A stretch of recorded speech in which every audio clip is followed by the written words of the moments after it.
Hello everybody and welcome to the fifth video in our series of videos on peace and war in Europe between 1920 and 1945. Today we are going to be looking at Mussolini's Italy, his consolidation of fascist power and the foreign policy between 1922 and 1935. What we will be looking at today, so hopefully by the end of this presentation you guys will know how Mussolini became a dictator. You guys will know three ways that Mussolini maintained his popularity, and you guys will finally know Mussolini's foreign policy aims and what happened in Abyssinia. Remember, in our last video we looked at why fascism became popular after World War I. We used the acronym SEND for the fear of communism, the economic problems, the rise of nationalism, and the unfair Treaty of Versailles. Then we talked about the March on Rome and how Mussolini had threatened to march on Rome if he wasn't made Prime Minister. The king gave in and made him Prime Minister. So what we need to look at today is we need to look at why the fear of communism was such a big influence on people moving towards fascism. People were afraid that communism would bring anarchy to the world. So why did they believe this? To see this, we need to look at Russia and to find out what was happening there. So again, Russia became a communist state in 1917 with the Bolshevik Revolution of Vladimir Lenin. Why was this such a big deal? Because the communists believed that all property should be owned by the workers and peasants.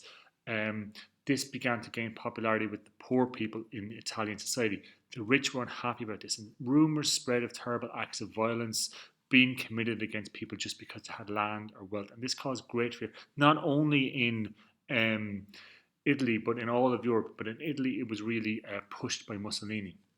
So Mussolini, he used this fear to make himself more powerful. He would always use the socialists or the communists as a boogeyman to scare people with.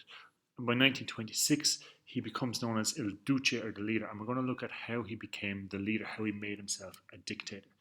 So the first thing that Mussolini did to make himself a dictator was he passed the Acerbo laws.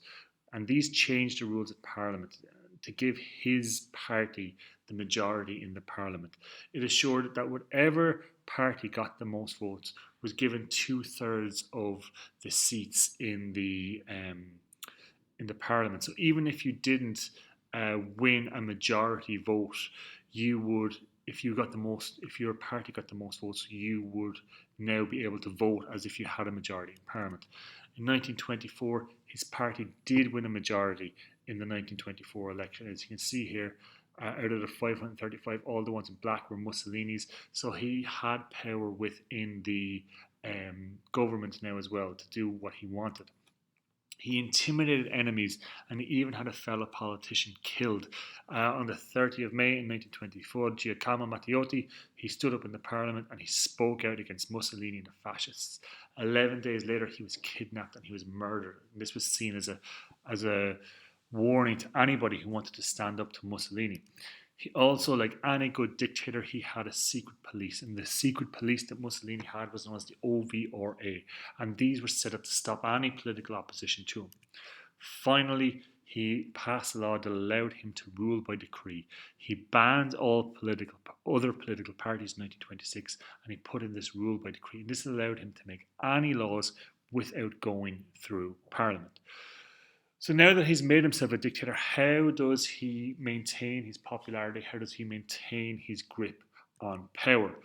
Well, we've come across this phrase before, and we will be seeing it again when we study Adolf Hitler, but propaganda was a big thing that was used. Life in Italy under Mussolini, he used propaganda to tell the people of Italy how good everything was, how he was making things better, how he was making sure that production of food increased, that the Italian population was on the rise. He also had these OVRA kill or arrest anyone who disagreed with his policies or views or the spin that he was putting out there. Censored newspapers and stuff like that. He set up a youth movement called the Balilla to brainwash children and to make them loyal to him. In fact, what the kids of the Balilla had to say at the start of their things would say, "I believe in the genius of Il Duce and our Lord Fascism." So again, he's getting kids to talk about how he's a genius. If that isn't brainwashing, I'm not quite sure what is. He completed these big large public work schemes. He would build new motorways, which he called the autostradas.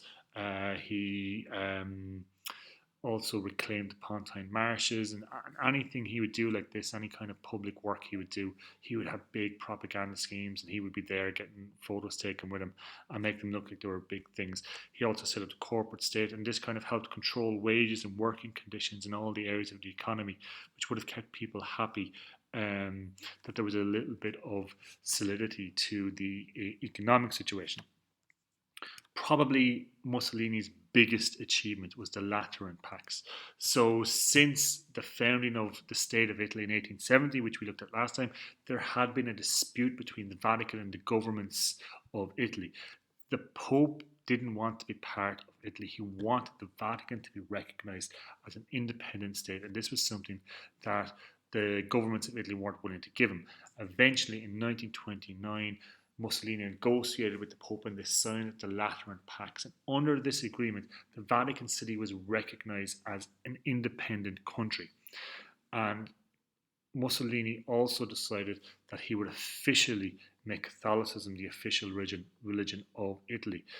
This Italy was a deeply Catholic population, so this kind of mending of the relationship with the church made him extra popular. Finally, we're going to look at Mussolini's foreign policy aims. So there was two things that Mussolini really wanted to push. First of all, he wanted to recreate the glory days of ancient Rome and to conquer a great empire. And he also wanted to make Italy the dominant power in the Mediterranean, much like it had been in Roman times. He wanted the Mediterranean to become an Italian lake.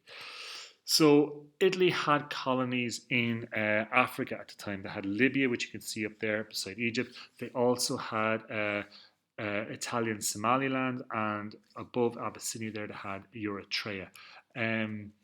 But in 1935 they launched an invasion of Abyssinia, and this is the only large African country that was not ruled by a European power at the time. It was the only independently ruled African nation of the time. Mussolini had originally painted himself as a peace-loving statesman in the 1920s, but that changed with the invasion of Abyssinia. He had worked with the League of Nations. He had been one of the better, stronger figures within the League of Nations. But now that he was doing something that the League didn't approve of, they thought they might be able to negotiate with him, but he completely ignored them.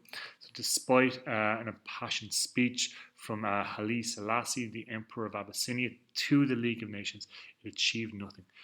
Mussolini, he ignored all the economic sanctions that were thrown at him, and he conquered Abyssinia, bringing it into what he dubbed his Italian Empire.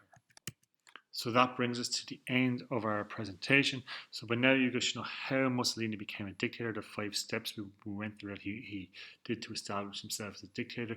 You guys should know 3 ways in which Mussolini maintained his popularity. And finally, you guys should know what Mussolini's foreign policy aims were and what happened in Abyssinia. Thanks for watching. Hope you guys got something good from this video.